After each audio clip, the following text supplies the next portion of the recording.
දුවට පුතාටයි මේ අද කතා කියන්නේ වැඩිහිටියන් ඒ ගැන තම සතුට පුදන්නේ රටට වැඩක් කරන්නටයි අපිත් දුවන්නේ අනිත්‍ය ගැන වෙනස ගැනයි අද පවසන්නේ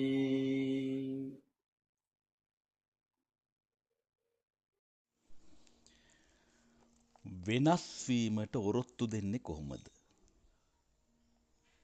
වෙනස් වීම එහෙම නැත්නම් අනිත්‍යතාව තේරුම් ගන්නේ කොහොමද? ලෝකේ පණ තියෙන හැම කෙනෙක්ම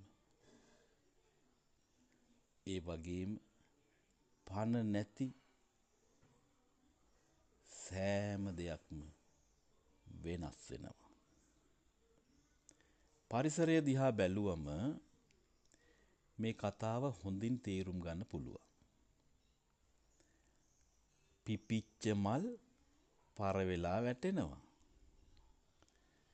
දවල්ට සුදු වලාකුළු විදියට අහසේ බැබලෙන සුදු වලාකුළු එක පාරට කළු වලාකුළු බවට පත් වෙලා වැස්සක් බවට පත් වෙන්නත් පුළුවන්.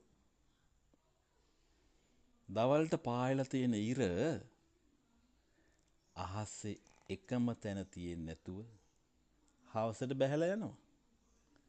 දැන් බලන්නකෝ දරුවෝ ටික ළමයෙක් වෙලා තරුණයෙක් වෙලා ඊළඟට වැඩිහිටියෙක් වෙලා අන්තිමට මහලු වයසටපත් වෙනවා.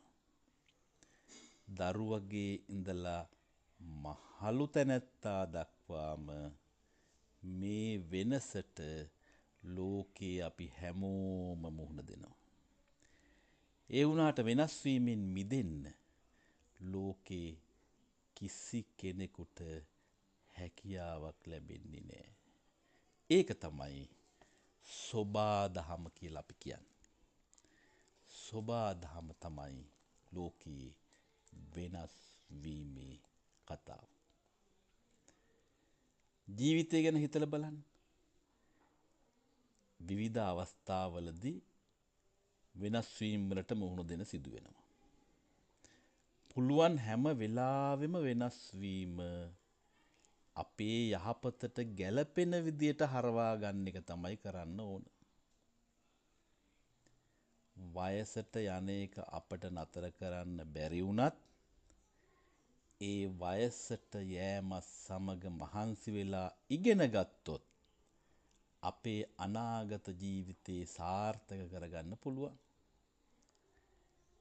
ලෙඩ වෙනවට අපි අකමැති වගේම නිරෝගීව ඉන්න උත්සාහ කරන්න අපිට පුළුවන්.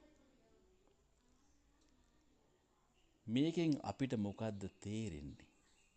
මේකෙන් අපට කියා දෙන පාඩම මොකද්ද?